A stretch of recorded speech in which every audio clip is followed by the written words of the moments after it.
Recording in progress.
Hey Steve, how's it going?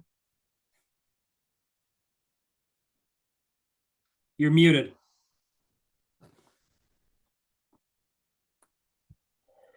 Okay, the time change is telling a bit. Yeah, sure is. I don't mind it though because I'm usually on the road by like 6 a.m. So it's nice to see some daylight in the morning for a change. So It not the certainly worst. is in that regard.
Hi.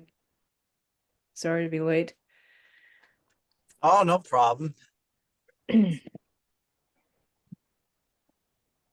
Okay, So, if you're logged in as you, who's logged in as Dover Board of Health? Is that Suzanne?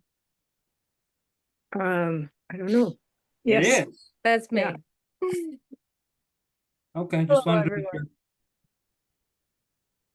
sure. It had me start the meeting again for some reason. I don't know what I'm doing wrong when I set up the meeting, but Oh, It- yeah, I don't know. Is it an issue for UK the way it's been set up? Or does this For work? me, Okay. this works fine. Okay. Yeah. So We have a keep- meeting, it's being recorded. That's the most important thing. Is it being recorded? Yes. Yep. But not going up to YouTube apparently, right? Well, that's a different story, but yeah, no YouTube as of this point in time. So Suzanne, does that mean you won't be able to use the recording for minutes? No, I usually pull up the recording on Zoom itself. So see. it will save to the account. Great. So, shall we begin the meeting then? Let's Yes, do a roll I'm- call. All right. Go ahead, John. John Quackenbush, member present, and only on voice for the next few minutes until I get home. Okay. Steve Kruskall, member, present. Kay Peterson, chair, present.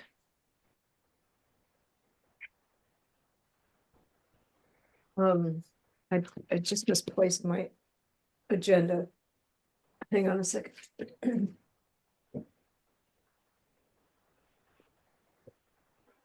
Well, I don't know where it went, but, oh, here it is. Okay. So, I don't think we need to announce our policy about citizens' comments since we don't have anybody here other than board members and Board of Health staff. Our next meeting will be December 2nd. Is that okay with everyone? Yes, John, you too? Oh, John disappeared.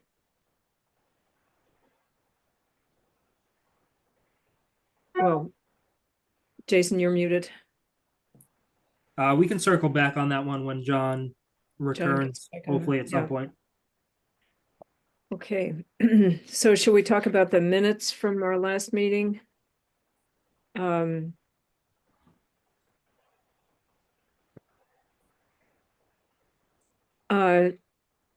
I had only one,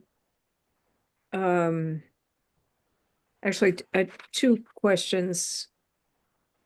The first is they're both in the PFAS discussion section.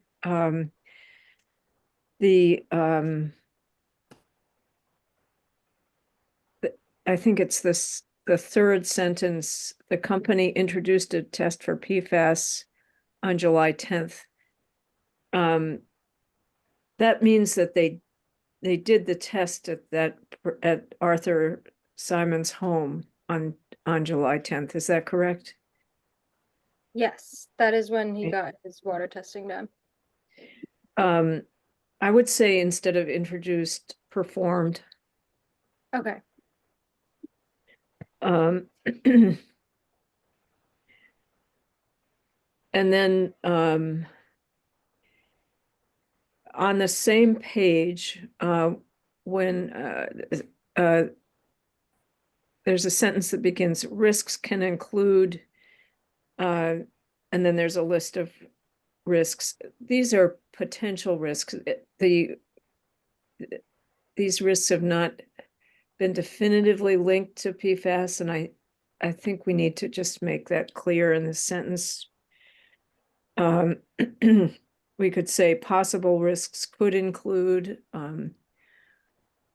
or conditions that may be linked to PFAS exposure include something like that. Steve, what's your thought? I'm wondering, Susan, if Kay is reading the minutes as you and I amended the first draft. No, neither of these are edits that we made. Okay. I'm fine with whatever Kay has to say about this particular paragraph. Kay, you think it's easier to make those changes or to just omit that section? Oh, always easier just to omit, and I don't think it's a sentence that's crucial at all to our discussion. Sure. Yeah, I just rather than spend time trying to get it exactly perfect, we might as well just Great check it idea. out. Did you want me to leave in the sentence right after about the animal models? Um, yeah, that would be okay. Okay.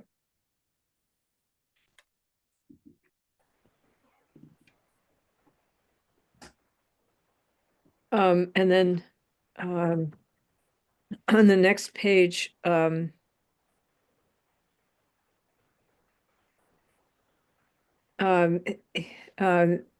it's the third paragraph on the page. Arthur clarifies that he has not installed the system yet due to the water pressure issues caused by the analytes he's trying to remove. Maybe we should just say has not installed the system yet, period. Is that okay with everyone? Yes. Fine by me. Oh, there's John. Hi, John. And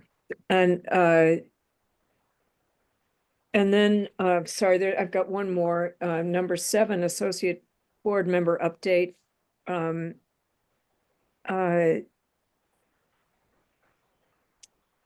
It implies that Nina Pickering Cook is the one who suggested adding an associate member to the Board of Health. Maybe just say,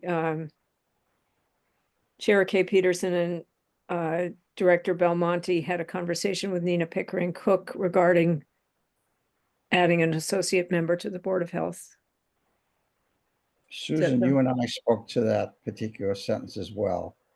Yes, we Was that changed what- it so that it didn't seem like Nina was the person that was suggesting it. So right now, the current version is worded, Chair Kay Peterson notes her and Director Belmonte's conversation with Nina Pickering Cook regarding adding an associate member to the Board of Health. Peterson clarifies that this associate member would not have voting rights, and so on. That fixes it. So so I did not read the most recent copy of the minutes then, sounds like. Yes, me and Steve had tweaked 2 sentences. When I make any changes, you guys want me to send you the new copy every time? Well, shouldn't that be what's in the file in the shared drive for us to look at? So the question, so if, it might be easier just to send us what the changes are. Sure. I have What's, it in the shared drive, the current version, the draft for edits is the one that's the active one. yeah, I think if you make a change, you should indicate what the change was, so that, that people looking at it would know what had been changed. Actually, I'm not, Also, I think there's a way to do it, and you'd probably know better than I would, Suzanne, but like you can share the document and you can make it so everyone can see the edits. You know what I mean? Like you can see things that have been crossed out, or any revisions that any one of us might have done. So maybe that's just the easier way to go about it for the future. it's I- easy, Just so but like that way Kay can see, like, I know Steve came in last week and had a few changes he went over with you.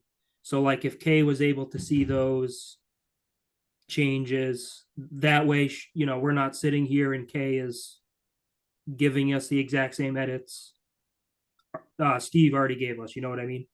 Yeah. although it absolutely. must make you feel reassured that Steve and I are giving you the same. And that did make me happy that you guys were in sync. That was a positive.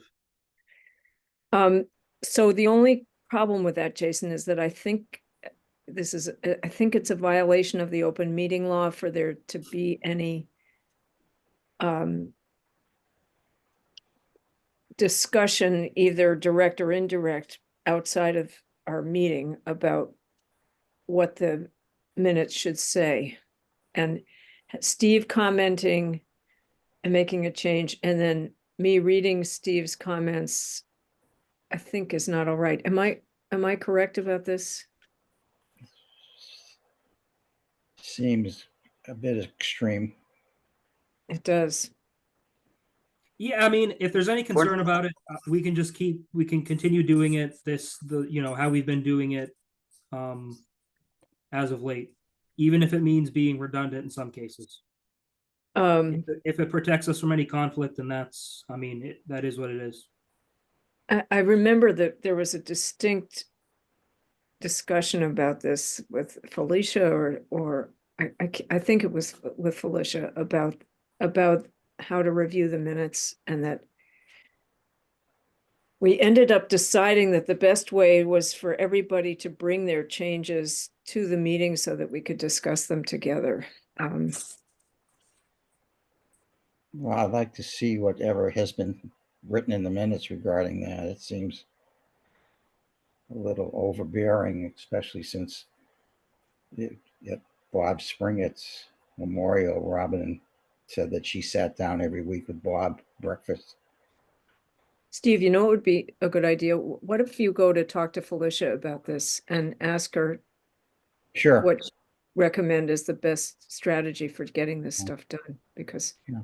it's sort of awkward and time consuming to. Just definitely wait till election stuff is over so she doesn't attack any one of us. Yeah. Right. Yeah, for sure. Okay, so what was the other change that Steve made? And then I'll know Give me everything. one minute to look at the Virgin history and I'll have an answer for you.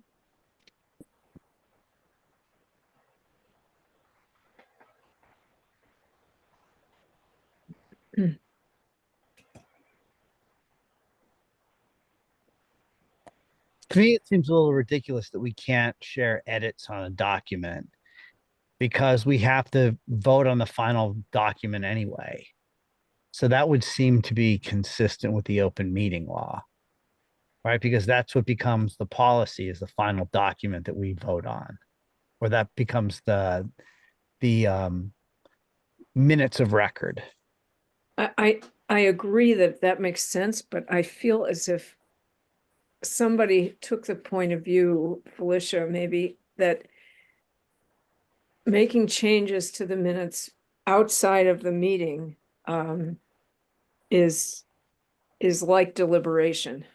Well, but they aren't minutes yet until they're approved, right? I don't know. I don't know. Why don't you go talk to Felicia too? In fact, why don't except you can't go together, but Yeah, I mean, the traditional way is everyone just shows up to the meeting with their revisions and we go through it at the meeting. That's fine.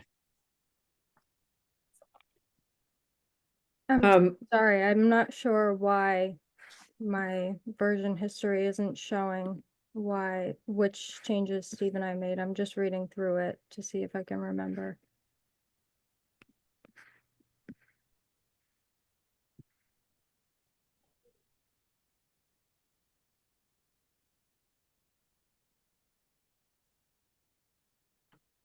While Suzanne is looking through that, just to circle back, I know John had dropped off for a second, but we were just trying to figure out our next meeting date. John, does December 2nd work for you?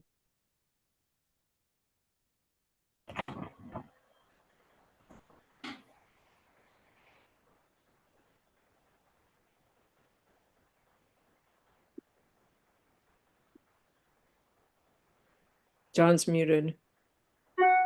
Hey, John. Can you unmute yourself?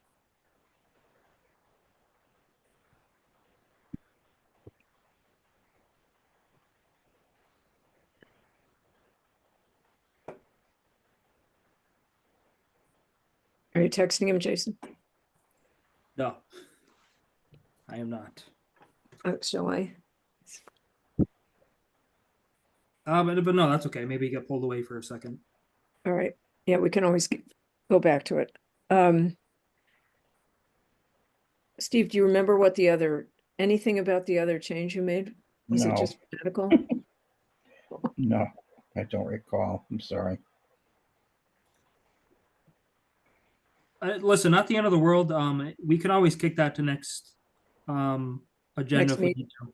I have the original copy on my desk in the Board of Health office, so I can read through and compare to see what sentences have been changed, and then I can email them to you if that's all right. Okay, and then we'll just approve it next time. Okay, all right, let's move on then. Let's talk about the associate board member. I sent, all right, Jason put in the shared drive something from each of the boards that have associate members. And I just to quickly summarize, the Concom has associate members that are appointed by the Board of Selectmen each year to 1-year terms. They're non-voting members.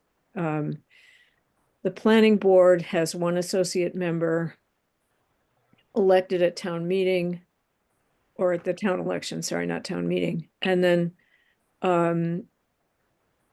that person can sit on the board if there's an absence or a conflict of interest, or if there's a vacancy on the board, the associate member can fill in. And then the Zoning Board of Appeals has 2 associate members that are appointed by this Board of Selectmen also. So, so I would like us to develop as an associate membership position. I don't feel strongly about whether it should be appointed or elected. My principal goal is to make it easier for us to find people who are interested in our work and to get them involved, to allow somebody to be involved to a lesser extent than being a full board member, kind of as a way of getting their toe in the water to see if they're interested in ultimately running for full membership. I also don't feel strongly about whether that person should be a voting or non-voting member if there's an absence of somebody else. I think those are items to debate, and I'm interested in what other board members think about this.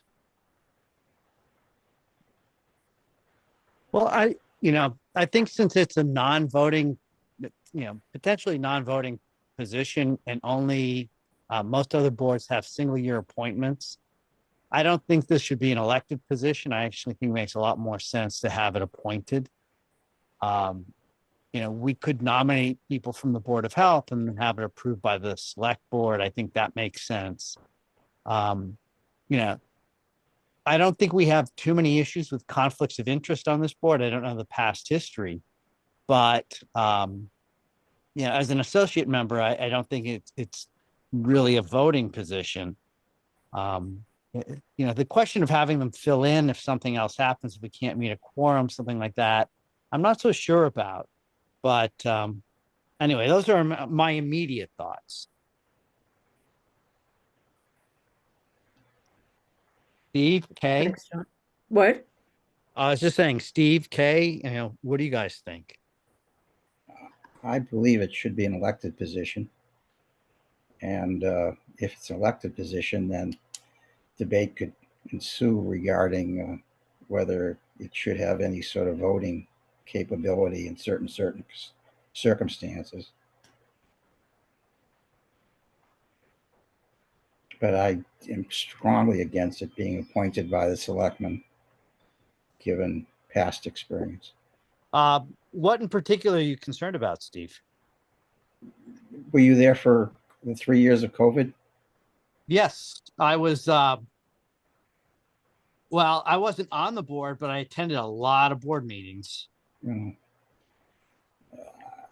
I found it that the selectmen, at least one of them, was strongly against a number of our positions early on, and would not have wanted someone appointed by that person to have any sort of a deliberative power or he's certainly not voting power.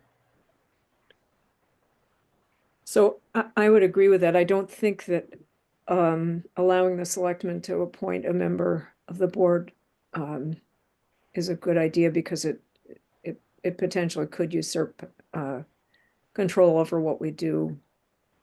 I think that keeping town government and public health functions separate is important. Okay, if I may jump in, isn't it just going to be totally dependent on how we write the bylaw? Couldn't we just write that into the bylaw and say, you know, member will be appointed by such and such or elected by such and such? Yes, So it wouldn't have any selectmen involvement as long as we made it that way? that's right. That's Okay. right. So we could just appoint the associate member. We I could. don't think, I don't think that's a good idea either. I'm all for the democratic process. So in theory, I'm in favor of an elected, having this be an elected position, but I think that defeats the purpose of having an associate membership because I think we should make it easy for people to transition into becoming involved with the Board of Health. And having somebody have to run for election in order to be an associate member, I think puts up a hurdle. That's kind of where I'm coming from too. You know, if we want to have somebody run, then it might make sense to expand the size of the board, which would give us a little bit more latitude with meeting in small groups, having subcommittees taking care of things. Expanding the board certainly makes more sense to me than an associated position, all of which would be elected members. I mean, they're not mutually exclusive ideas, right? If I'm not in favor of expanding to 5, but even if I were, we could expand to 5 and we could have an associate member as well, right?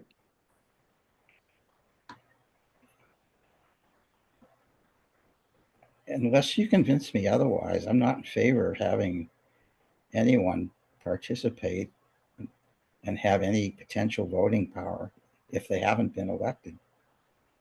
But, you know, we don't have to have someone vote either, right? They can be non-voting members of the board and participate in our discussions in the same way that our meetings are open and members of the public in town can participate in our discussions. It would give them, some sense of involvement and ownership, let them understand the process a little bit better and give them the opportunity to figure out if they really do have an interest in running for the board. I would agree with that. I think it's not important that an associate member be a voting member of the board. Again, I want it to be easy for somebody to get started working with the board. Well, some of the rationale that you just presented was in favor of that associate member potentially having voting power. Well, what I said is that they could have voting power, and I don't feel strongly about it either way, but I'd be fine not having them vote. I'd be fine having them vote. I don't think that's particularly important. I mean, I can't think of a time in my years on the Board of Health in which having an associate member who had the ability to vote would have made a difference in a significant way. I think you can imagine that on the planning board where people have to recuse themselves from time to time and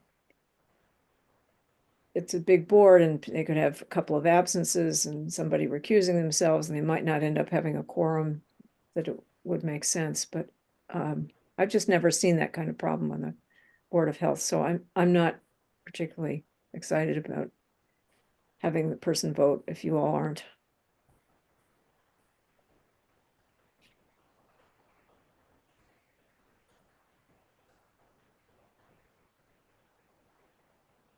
So it sounds like there's consensus for something along the lines of an associate member with no voting authority, a one-year appointment. The question would be, how would they be appointed? I think I'm with UK. I would like to see a low barrier. And, if there are concerns, and I appreciate Steve's concerns about getting the selectmen involved. It seems since this is really a position to familiarize somebody with the board, we should have the authority then to appoint them. I would agree with that. I was chatting with Carol Lisbon a little bit about this, and they, for instance, are currently interviewing, this is kind of complicated, but they have an opening on the for a regular member on the planning board right now. They're interviewing people who might be candidates for that because they need to appoint someone to that position now because it's midterm. And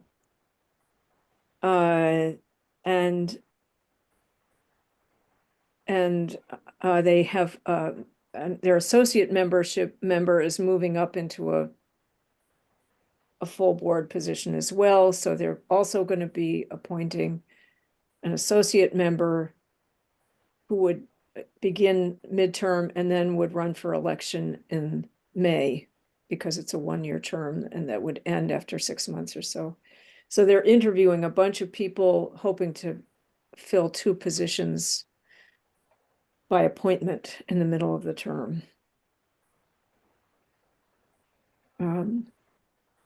And I would imagine that we should be so lucky as to have multiple people we might interview about an associate membership, but I'd be happy if we had one.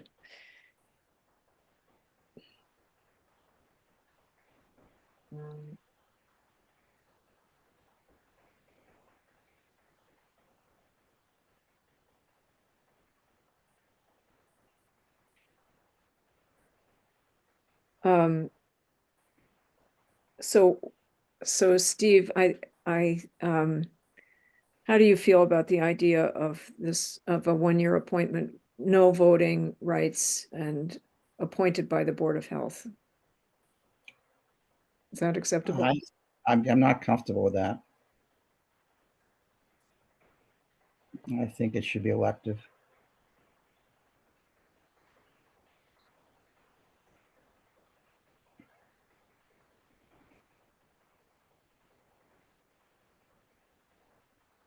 Well, other than that one point, are the other things do you think it should be non-voting? Do you think it should be one-year appointment?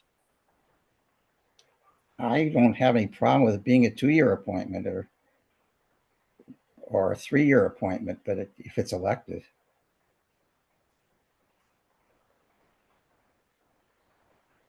So if it's a non-voting position, Steve, what's your concern about it not being elected? Because there would be reasons for it not necessarily to be non-voting. Wait, say that again, Steve. There reasons may arise that suggest that having that position become a voting position due to resignation, incapacity, all sorts of reasons. And I just think that person should have been elected rather than segue into a position of where there's potentially a vote. And there are certain circumstances where maybe there should be. I think I see a theoretical reason for that, but I also think the reality is that many board positions get filled by appointment in midterm. And not elective ones necessarily. well, I see that It's okay to do with the historical commission, but it just happened with the selectmen. It happened when I went on the board here. selectmen haven't added anyone, and they can't. Say that again. The selectmen haven't added anyone, and they can't. It has to be elected. They ultimately it's elected, but they may What's- well be operating in the next couple of months. as No, a I'm board. talking about the previous, oh, what is his name? Who's the selectman now? Dave Dave. Hamilton. So Dave was appointed Uh, when Bob to my died. knowledge, I think he Yes, got elected first.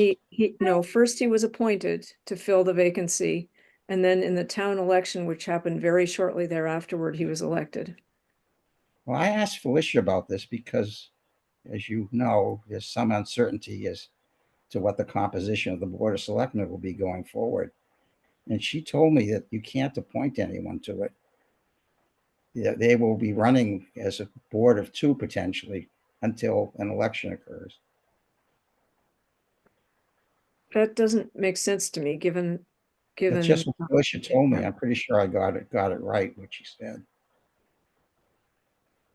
Well, regardless, so I know that Dave Haviland was appointed before he ran. And so I was appointed before I ran for election. I think it happens regularly. It's happening on the planning board. And so I think the reality is that appointments get made to boards and those people become familiar with the boards. Sometimes they decide they want to run, sometimes they don't. I think often they do run. And I think I don't think there's anything really wrong with that. It's not created problems in the town that I'm aware of. And I don't foresee, I think it would be different if we had people clamoring to run for our board positions, but I'm not seeing that. And which is the whole reason for wanting to create an associate membership, to make it easy for people. I'm pretty happy with the idea of it being appointed. Steve, but I'm willing to be persuaded if you can make a strong argument, because given the fact that it's non-voting, right? It doesn't seem to me to be, to be non-democratic in the sense that we're basically looking for someone to appoint who's going to help us take care of things.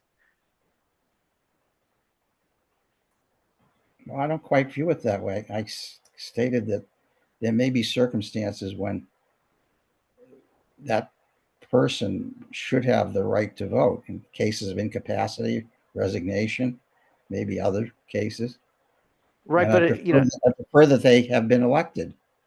But so if let's imagine we don't have an associate and I become incapacitated or I have to move out of town. So what would happen in that case, right? And let's say it happened in June, a month after town elections. Would our board function? Pardon me? You can have a special election. No, what would happen is that we would appoint somebody. That's the way it works. Yeah. Well, my most recent conversation with Felicia about this subject suggests something other than what you just say. I think there must be some confusion, Steve. Do you remember when I joined the Board of Health? The previous member, whose name I've forgotten, resigned, and I was appointed in early March of 2020. And then in May, I ran for the seat on the board. Funny, no one opposed me in May of 2020. Yeah, most of our elections are uncontested. That's right. So it's really, whoever is willing to put in the time and do the work. And with Jason and Suzanne and others here, the work has gotten to be much less. But, it really comes down to finding individuals who are willing to put themselves out on behalf of the town. And, if you had to replace me and the town felt it was appropriate to have a special election, that would be, you know, a sensible thing potentially to do too.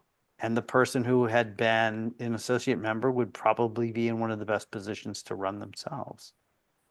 Well, let's put out a hypothetical. Let's suggest that the former chair of the Board of Health, prior to Kay, wanted to assume that special position. How'd you feel about that? We'd have to find out who, you know, we would have the right to appoint them too. And we'd have to see who else might be interested and try to identify somebody we thought would contribute substantially to the board. Well, I just gave you an example that you probably wouldn't want to confront, but it's certainly theoretical and possible. Well, It should be elected. so, I don't know. I don't see the point to having it be elected. I think it's actually counterproductive to have it be an elected position, because then it makes it harder for people to want to try out the Board of Health. And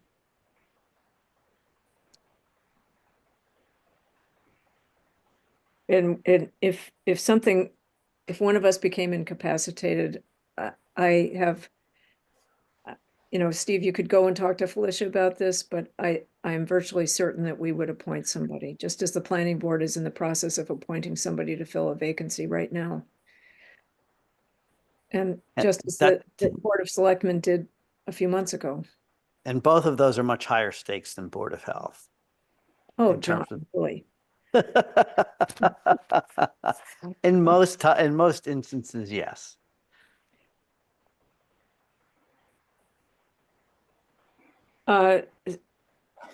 Steve, do you want to, do you want us to learn more about what happens in vacancies, to deal with vacancies on town boards, and discuss that in our next meeting? Very least, please. All right, I will do some research about that. And then let's table this till next time.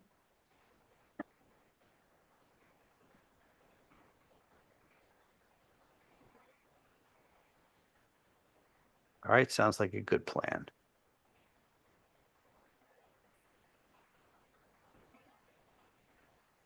All right, next item, water resources. I suggested we put this on the agenda because Mike Blanchard caught me in the hallway a couple weeks ago and asked what the Board of Health was doing regarding water, but broadly, if anything. And I reminded him that at one point in time there was a subcommittee of the Board of Health that was looking into water conservation, and that was disbanded, to my knowledge.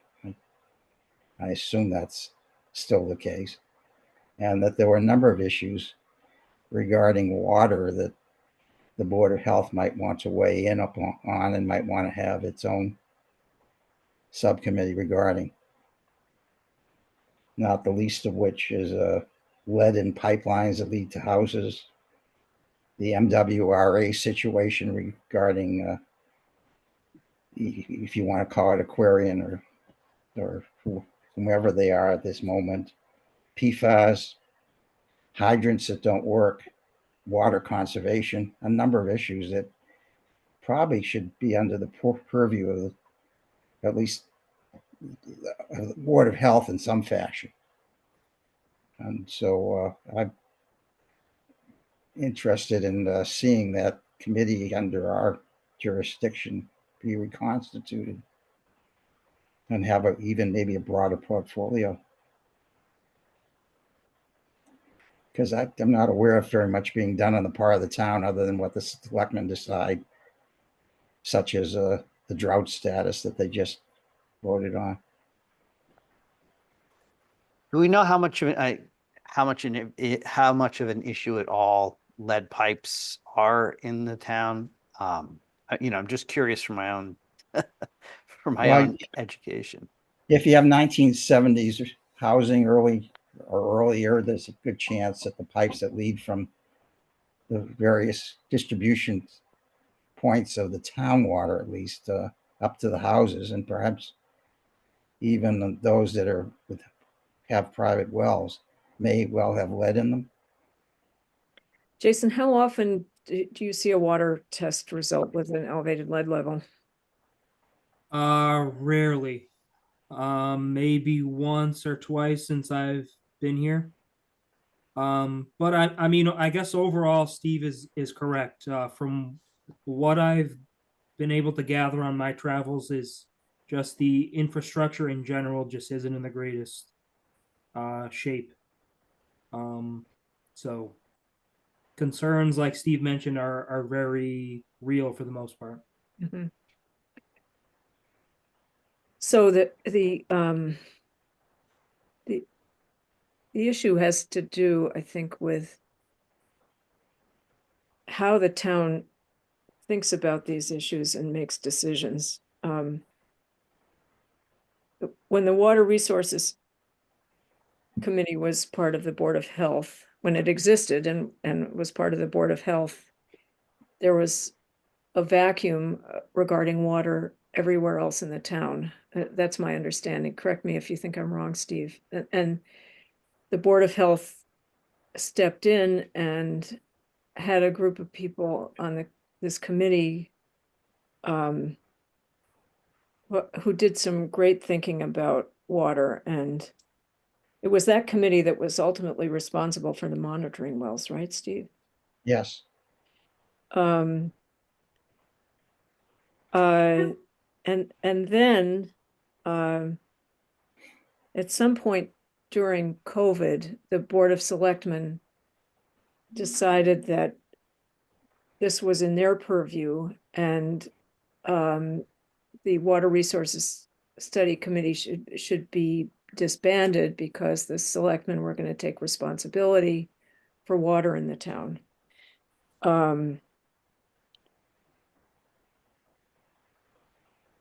But it does seem that there are some issues regarding water that are still being addressed by the selectmen. They did, for instance, declare they recognized the drought last week and made whatever pronouncement they need to make to declare a drought in Dover, to enact the provisions of the bylaw that we now have. I mean, but there are many of the issues Steve discusses that are not being addressed by the selectmen, and making me wonder if, in an ideal world, if the Board of Health would speak to whoever's interested in water on the Board of Selectmen, and talk about how we work together to have input about these issues.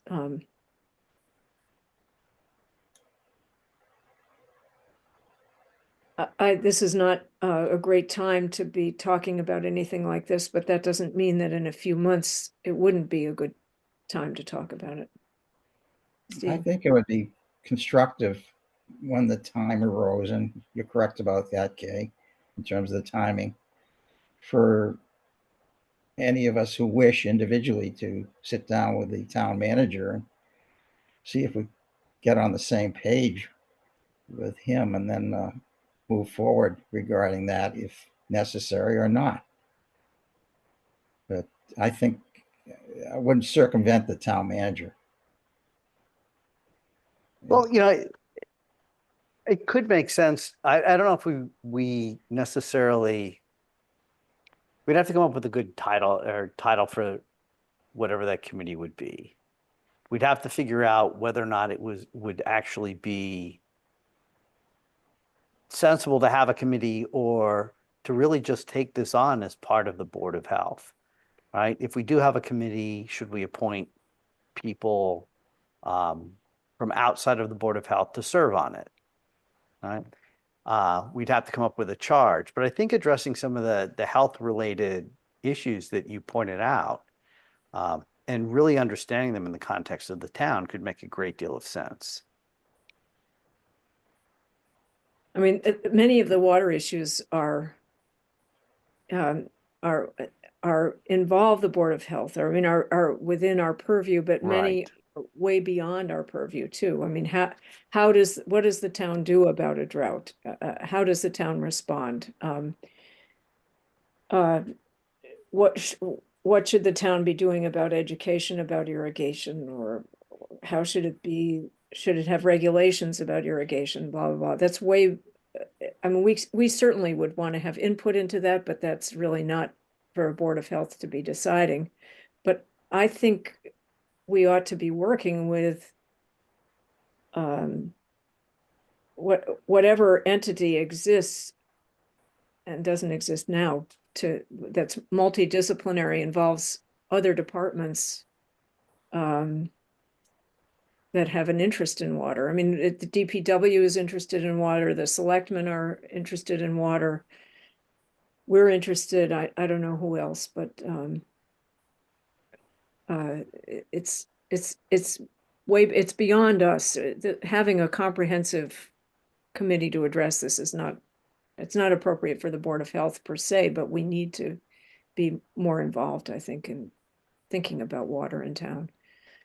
And it probably does make sense to look into, I don't think drought is something we'll be able to wrestle away from the Board of Selectmen.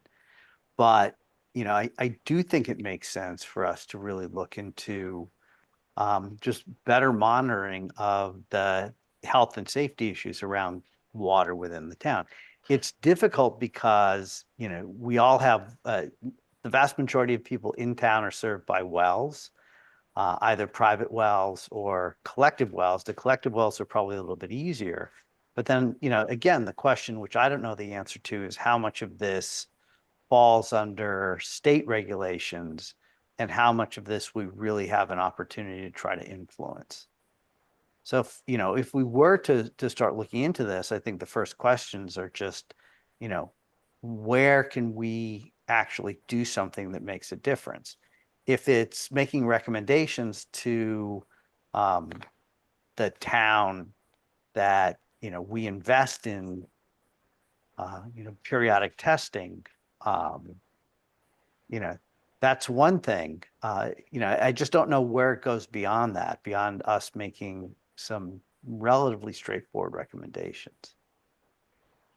Well, where it goes depends entirely on what we learn Yeah. and what's important. I mean, let's say we learn that 90% of private wells in Dover have significant PFAS contamination. I mean, I'm exaggerating for the point of discussion. Then we'd have a very different discussion than if we discovered that it was a very small number and that the levels were very low. Right. And that discussion would be, I think, need to involve, if we found high levels of PFAS in many, many wells, I think that discussion would involve lots of different people in town. And probably, state agencies as well, to see if That's there's right. something we could do Yes. about remediation. Right. And that's when, remember at our last meeting, I've forgotten the man's name who came and talked about PFAS in his own well, and he talked about tapping into creating a municipal water source and the advantages of that. I mean, that's an enormous task, obviously, a multi-year project if that were to come about, but that's always an issue, right? It's close. Go ahead. Some of it's closer at hand than you think. And I haven't seen it in writing, but I've been told that Eversource, i.e. Aquarian, is looking to tap into MWRA resources. And the implications of that is pretty significant. Yeah. And the Legion. So I just want to see what the selectmen, and certainly the town manager to start with, would like to see in the way of a structure or justice a lot of these things, because they're not being addressed to any great extent currently. And I thought the Water Resources Committee was at least making a dent when it existed. So maybe we should spend some time talking more about, maybe not necessarily tonight, but at our next meeting, what the health issues are that relate to water.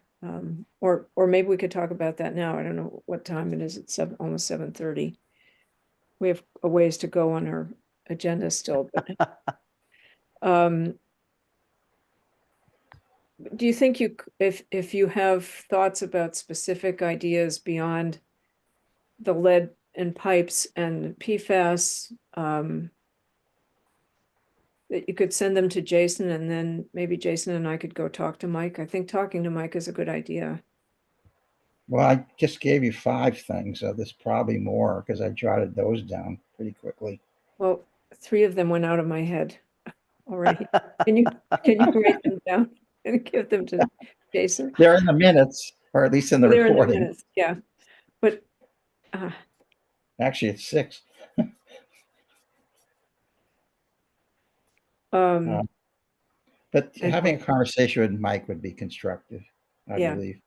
can you just be sure to give Jason your list of 6 items, Sure. please? Thank you. All right. Anything else on water resources for the moment? All right, let's move on then to PFAS update. Anya has an update for us, so I will pass this to her. Yes, so in my time researching PFAS, so what I've done so far is I've created a couple flyers to be given to the public, which informs residents of what PFAS is, where it may come from, and what the dangers of it are. I've also urged residents to test their waters to ensure that any results are within state regulations. For those who may be concerned with their PFAS levels, I've researched possible options that have been found to filter it out of water. This can include a granular activated carbon filter, reverse osmosis, or ion exchange resin. And in my interest with town regulations, I have called several health departments asking if they have any data on PFAS contamination in private wells, and if there are any current guidelines or recommendations, in which they've all answered no, not yet. I've also contacted the DEP and have not yet received a response, but that's where I'm at right now. So you've solved half our Water Resources Committee charge already, which is brilliant. Thank you. Yeah, so Anya's done excellent work looking into this for us. It's a really great start in my opinion. We just kind of need to keep working at it and see where we can go with this information. What's the cost of doing a single test? So following that last meeting, Arthur, the gentleman that came and spoke to us, he sent me a receipt for the testing he had done. I don't remember the exact number, but it was somewhere in the ballpark of like $800 to have it done. Which obviously is steep, so Yeah. Steve? Well, I think that what has been said at the meeting so far regarding Arthur's situation, the abutters to Arthur should be made aware of in an active way.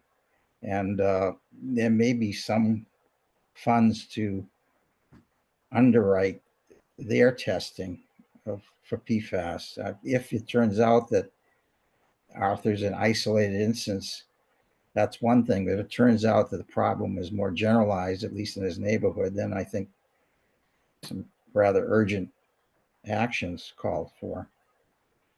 Well, that's one of the things I'm thinking about is, is there funding available, or is this something we should actually be talking to the warrant committee about, or the I don't know, the selectmen about, trying to get funding, even a small amount of funding, or maybe the DEP to do spatially distributed survey of individual private wells around town to see how significant this is.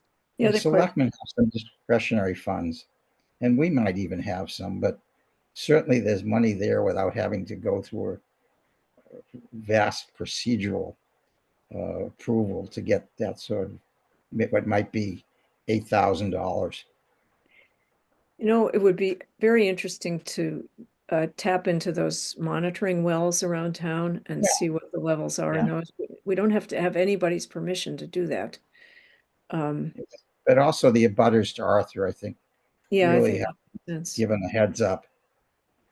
So I asked Arthur if he'd repeated his testing with another lab last time, and he said he hadn't. And I feel as if it would be good to have those tests repeated and to be sure. I mean, it's like Absolutely.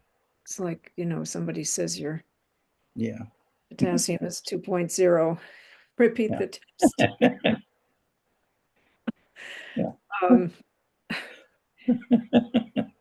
A 6.0 and the samples laced. Right, exactly right.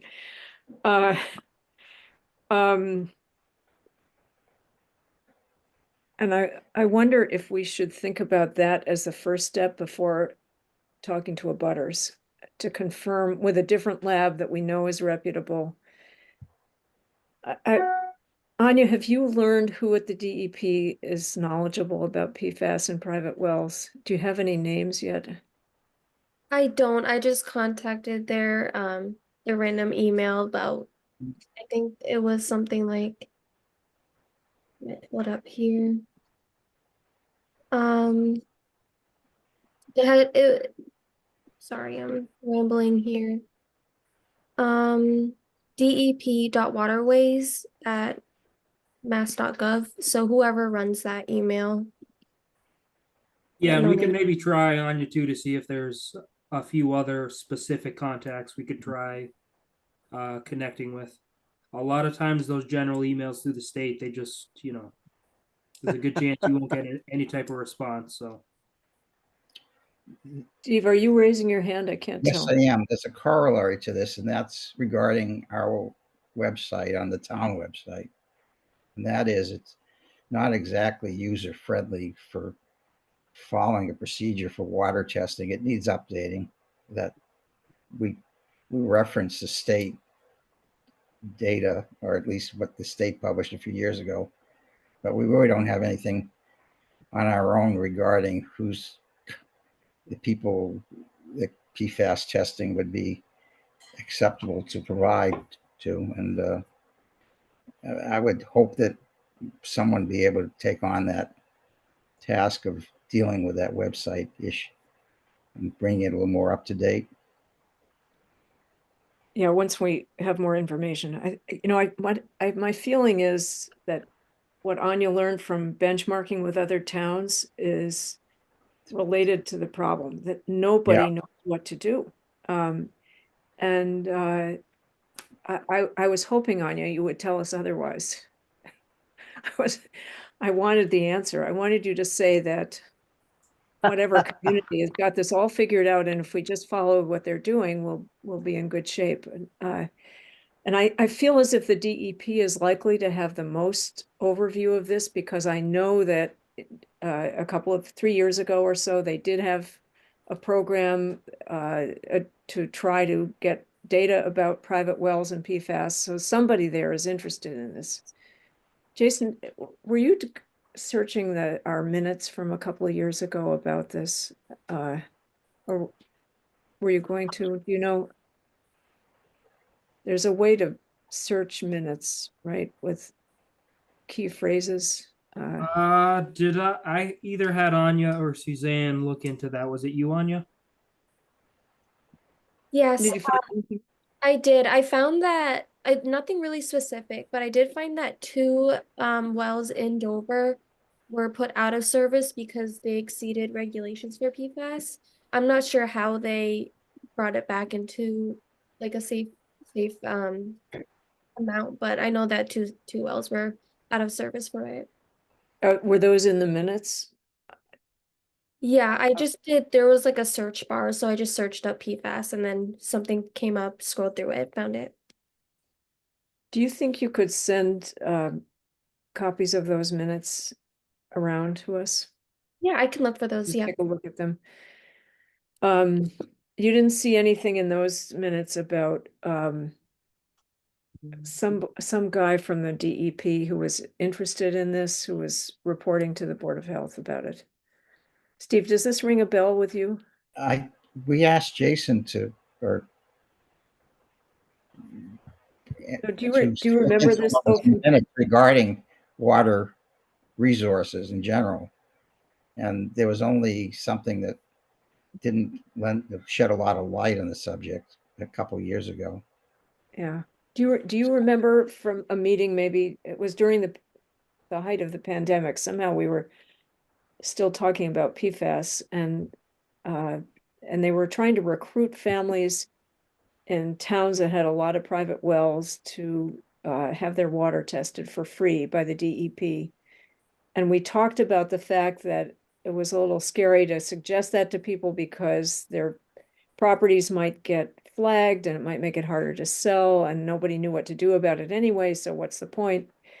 Maybe we'd have a different discussion about that now, but You're correct in that. I'm trying to figure out if I can figure out a way to get the name of the guy who was involved in that. Was he at a meeting? Was he at a meeting, Not- Steve? Did he come? No, but I don't think that person was present. Hmm. But that certainly was discussed in that vein.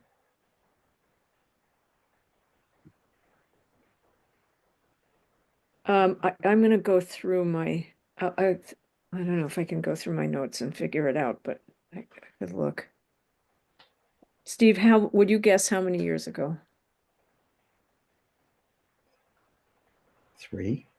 Yeah, that's kind of what I'm thinking too.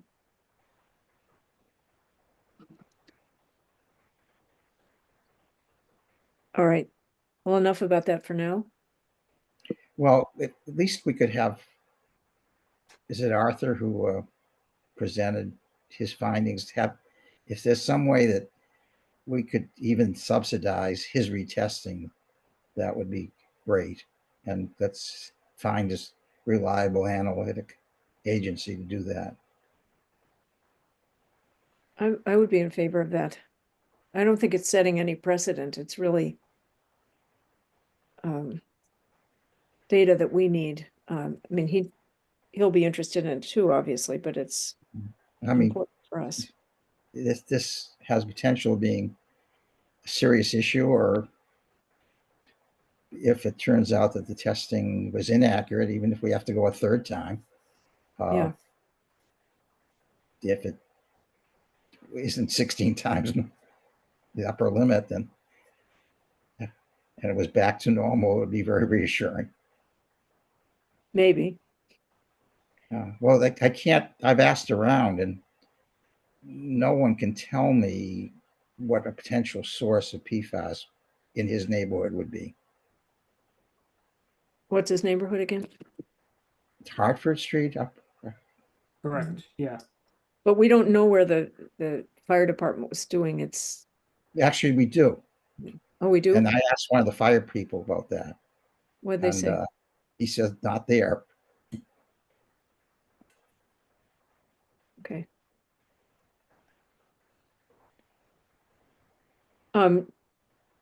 John and Jason, are you also on board about us subsidizing a second test and maybe I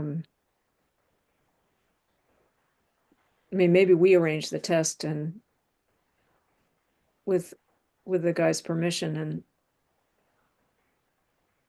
take care of getting it sent off and so forth. Yeah, I love mean, the I'm idea. I'm I'm sorry, happy to Jason. connect with. Sorry to interrupt, John. I'm happy to connect with Arthur. He seems like he'd be on board. So I'm happy to reach out and see if that's something we can initiate. Okay.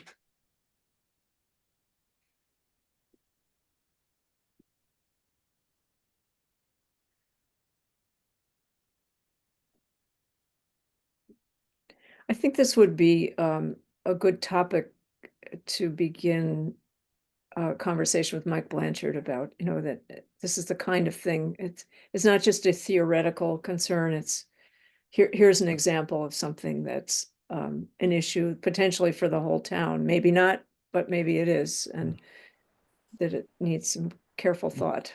Well, if this drought continues, we're going to have some dry wells. I'm surprised that we don't have any increase currently, but that's going to be pretty immediate too. Mhm. There's a number of things that are more immediate than others. The low pressure on the hydrants, I think, is not exactly on top of the list, but it's something also to consider in terms of savings to townspeople as well as safety issues. Yeah.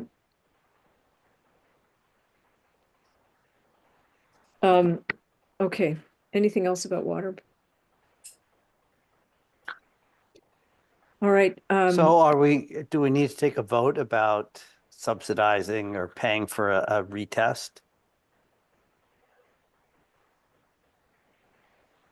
sure. I don't know if we need to, but let's do it. It's quick. Yeah. How about, who wants to make a motion? I vote that No, you, I'm presenting a motion that our Board of Health subsidize a repeat analysis of PFAS in Arthur's well. And I At don't know 11. the address off the top of my head, but I would second that. all in favor? Aye, Kay Peterson. Hi, John Quackenbush. Stephen Cresco. Okay.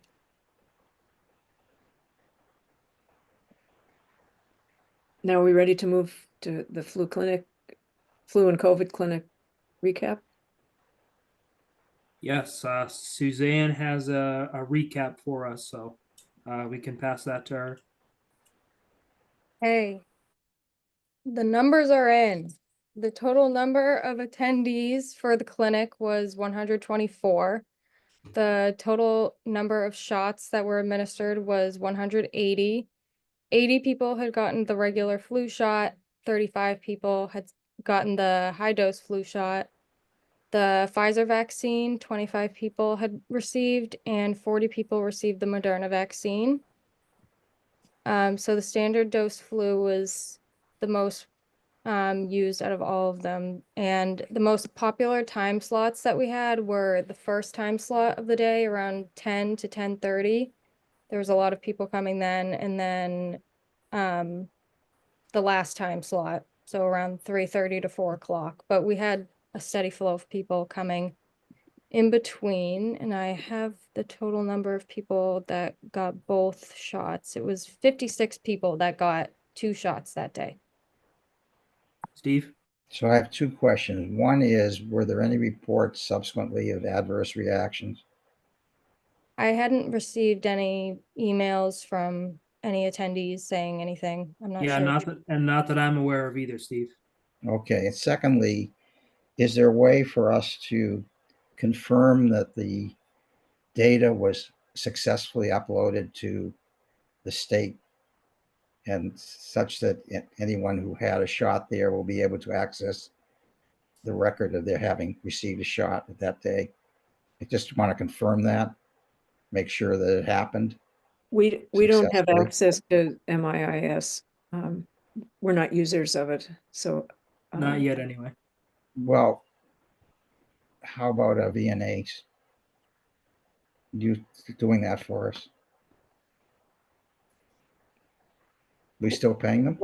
Why would you think that they wouldn't? It's I just want to make sure it happened successfully. Given what's gone on with the town and other realms, I don't want to be the next embarrassed department. I'm pretty sure Um, Moji uploaded all of it. I hope he did, and I just want to make sure it worked. It was successful. I mean, uploading can be fraud if you want to speak about YouTube, among other things. Well, I've never heard of any pharmacy that has trouble uploading into MIIS. It's standard operating procedure, and it's, I don't think I don't think it makes sense to check on it. It's not a concern. Can you think of an instance where a pharmacy has not uploaded I somebody's don't know, I immunization? don't check these things, but I do know that it makes sense to check some of the operations. I don't think it makes sense to check the operations. It's a reputable pharmacy. He's a reputable pharmacist. And I think it's, He's done this for us for the past few years. He's done it, he does it for the schools. And there's never been any issue. yeah.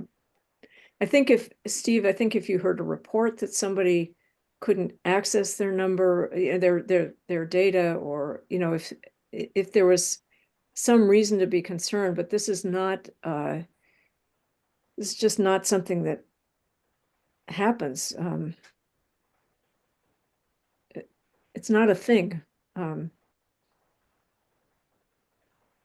So when was the last time a town got thrown off YouTube? we're talking about a pharmacy entering I'm talking immunization about data. about errors being made in uploads. I have never heard of errors being made in uploads of pharmacy data, and I think it's not something we should pursue.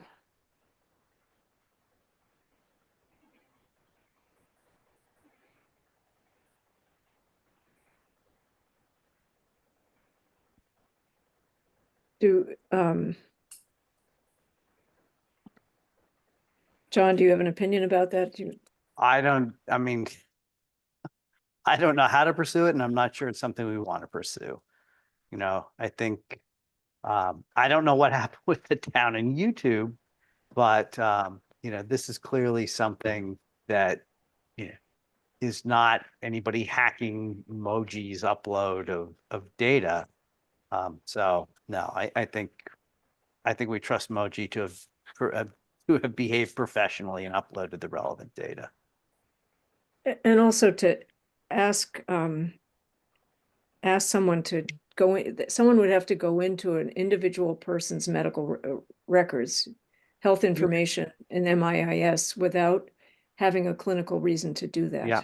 And that would be, I doubt you'd get anyone who would agree to doing that. Well, you can ask a person who was there to just try to access their data, see if it's there. No, I'm not going to do that. We have no reason to want to access their data. We don't want to see it. We just want to know what's there. Steve, I think we should drop it. I second that. I have a question for Jason and Suzanne. Are there any changes that you would recommend for the vaccine clinic for next year? Yeah, definitely. Actually, it was definitely a good turnout this year. Numbers were a little bit higher than last year.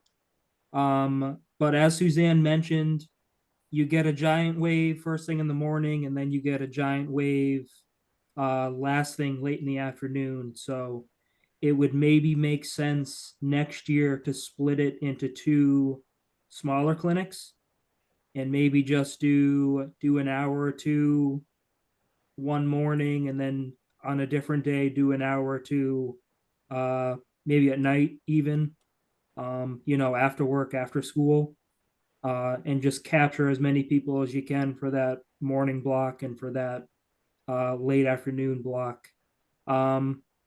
Because I would say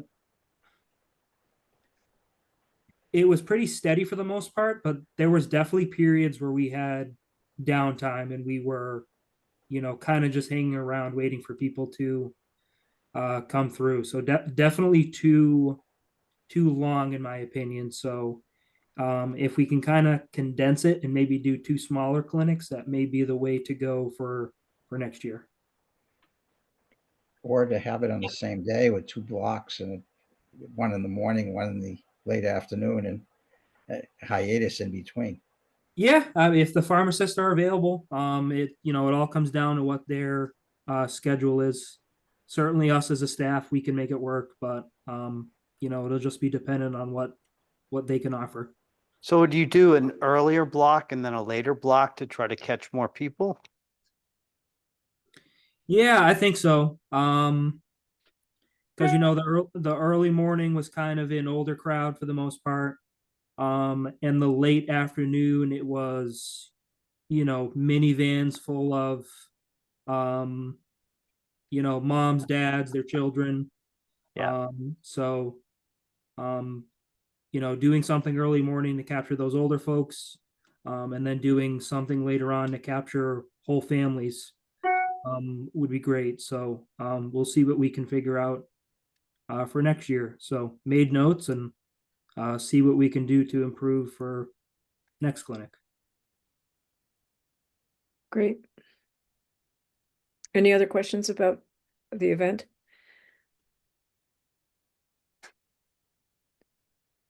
The police chief seemed fine about us not having a detail, and we certainly didn't need it. Again, it was like last year. Never got too backed up. And he actually came through himself, which was great. I thought that was an awesome endorsement. So I was happy to see him go through on foot.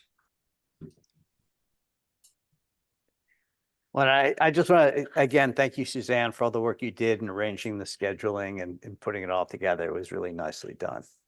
And also being there for the whole day. Absolutely. I had all my layers. I was prepared. If it's still cold. Freezing in the morning and really hot in the afternoon. Yeah. And Linda came for part of the day too, which was really nice. Yeah, she was there the whole day, which Yeah, was she was nice. there all She was day. there the whole day. Mhm. Great. Oh, that's right. She was going to come just for the morning and then she got free in the afternoon. It's a really great help.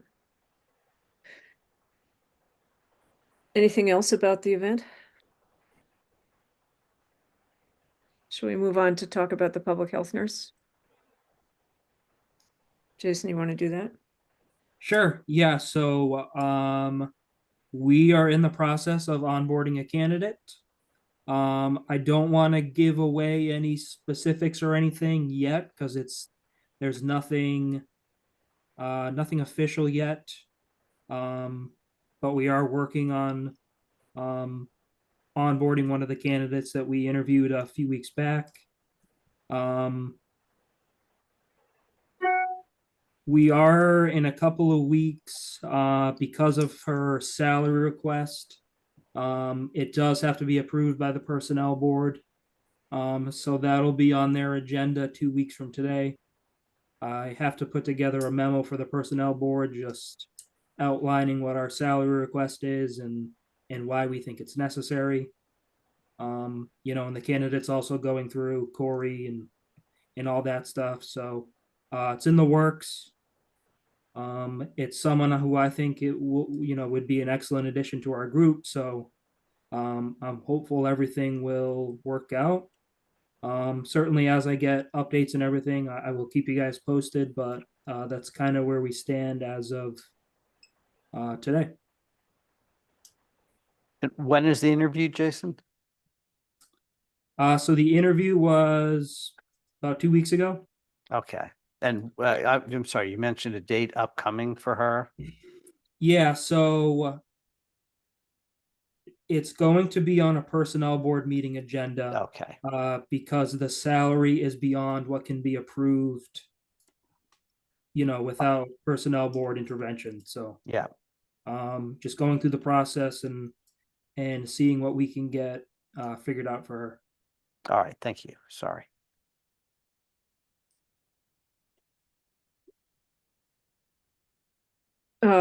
Mercury Pail. It kind of sounds like you've got a bucket in the Board of Health and people are just dumping mercury in it, but I don't think that's. I mean, more or less. Yeah, there's really not much of an update to give there. I just mercury is kind of a topic that's come up a couple of times since I've been here. It didn't really ever seem like we had any kind of formal pickup process or really anything that we stuck to as a town. My understanding was the Board of Health used to participate, but maybe got off track or during COVID or in the last couple of years. So I just reached out to a contact I knew from working in Westwood and other towns. And he just stopped in last week, brought us a bucket for mercury drop off that we're now going to keep in the Board of Health office. So if you go into the office, you'll see it's a big white bucket that sits behind me next to the Sharps containers. So now residents have the ability to bring thermostats, button batteries, bulbs, whatever it may be. They can bring them right down to the Board of Health office, and we can stick in the bucket for pickup. They can also bring to the transfer station as well. Just something I wanted to get back on track with. So we are now offering that. Suzanne added something to our website just to inform people if they are looking for information on that. So I didn't see that today when I went to our website, but I would want it to specify what we accept and suggest what other mercury containing devices and objects can be brought to the transfer station. I think it's okay to accept thermometers and batteries and thermostats, but we probably don't want to accept LCD screens and fluorescent bulbs and stuff like that. But those also contain mercury, and folks should be directed to the transfer station for those explicitly. Yeah, no problem. We can update to reflect more accurately. So we have a contact for this gentleman. So maybe Suzanne, you could reach out to him and just get an exact list of what we can and can't accept, and what to do for the things we can't accept. Because I know he does. If it's something we can accept, like some long light bulb or something like that, he does do special pickups that can be arranged through him directly. So there is other options. So yeah, happy to update that and reflect it to be more accurate. I'm so glad we had this discussion because when you first started talking about the mercury drop-off bucket, I thought it was a bucket maybe with some kind of material for absorbing mercury that people just dumped in there. I was thinking that doesn't sound so good, but yeah, little devices like thermostats make much more sense. Now, are we coordinating with the transfer station to have the same people picking up? Yes, actually, because my one concern was when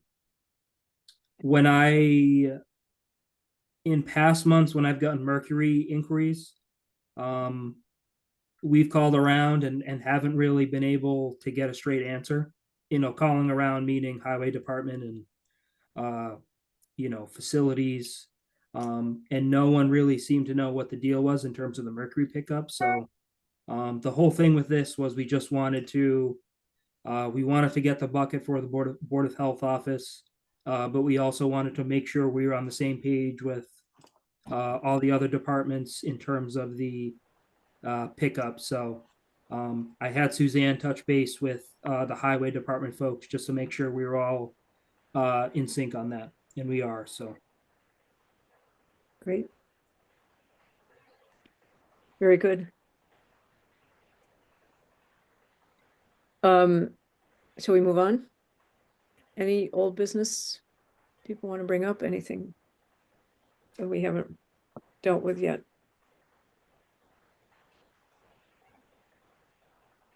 Nothing? Nothing for me.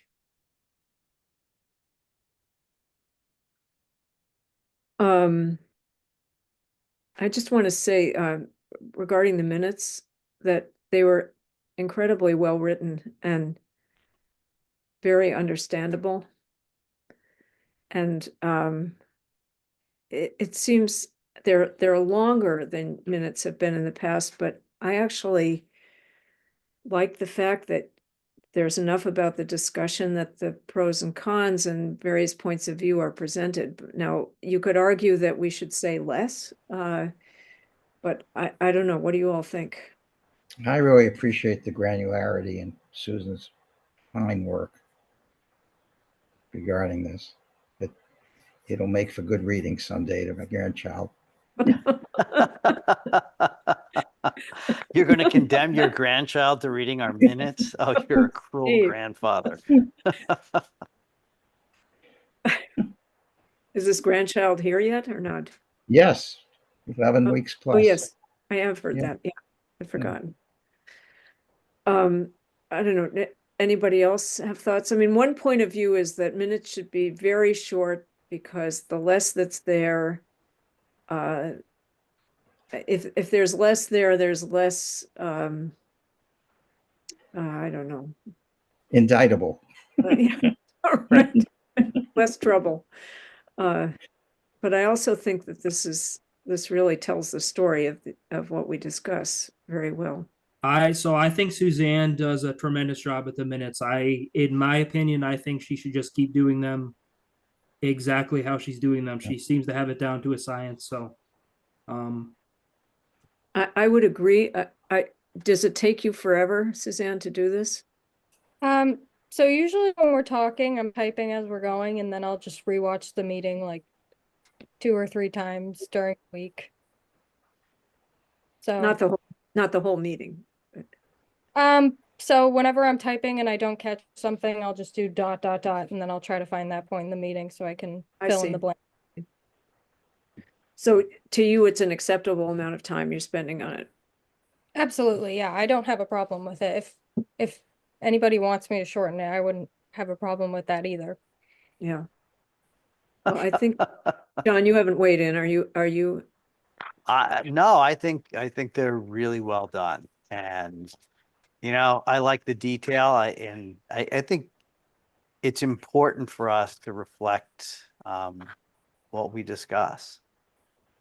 And I think it's done fairly and accurately. Agreed. All right. Bravo, Suzanne. Thank you. All right. Are you getting enough praise tonight, Suzanne? I feel the love right now. I appreciate it.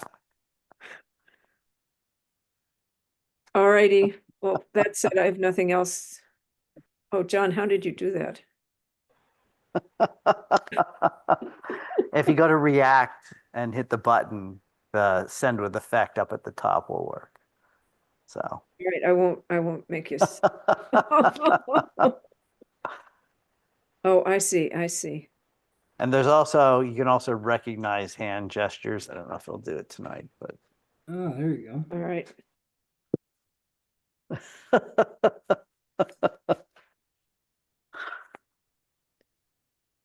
And Anya, you did a great job, just so you don't feel left out with looking at PFAS regulations. So thank you very much.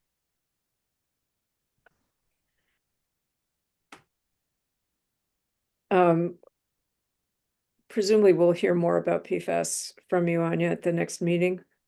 Hopefully the DEP will get back to you in some way. All right. Do we have a motion to adjourn our meeting? I move that we adjourn. Second. I want to Okay. thank everybody for a really nice, constructive discussion. This was a fun meeting Yes. tonight. Yes, thank you very much. Bye, Good night, everyone. Have a great night.